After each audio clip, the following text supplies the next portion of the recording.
દ્વારકા ગામને જોડતા મુખ્ય માર્ગો પર પાણી ફરી વળ્યા છે।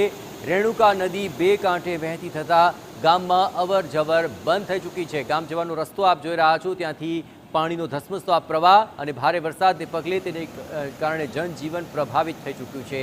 આ કોઝવે પર પાણીની અંદર ગરકાવ છે અને તેને કારણે અહીંથી પસાર થવું ભયજનક છે। આ કોઝવે ઉપરથી પાણી વહી રહ્યા છે અને તેને કારણે સામે કાંઠે ગામમાંથી આ તરફ આવવામાં ભારે મુશ્કેલીનો સામનો લોકોને કરવો પડી રહ્યો છે।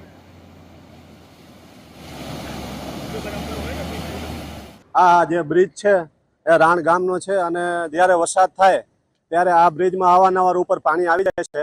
10-12 ઇંચ આ વખતે વરસાદ થયેલો છે અને આ બ્રિજ ઉપર 4 થી 5-7 ગામડા ઉપર આવેલા છે અને બધાનું લોકોનું અવર જવર અહીંયા છે। વરસાદ થાય એટલે આ બ્રિજ બ્લોક થઈ જાય। વરસાદને કારણે પાણી ઉપર ઓવરફ્લો થાય એટલે 7 થી 8 ગામડાની અવર જવર બંધ થઈ જાય। એ સિવાય આસપાસના ગામડાના જે ખેડૂતો છે એની પણ અવર જવર બંધ થઈ જાય એટલે 2 થી 3 દિવસ સુધી આ બ્રિજ અવર જવર થતી નથી।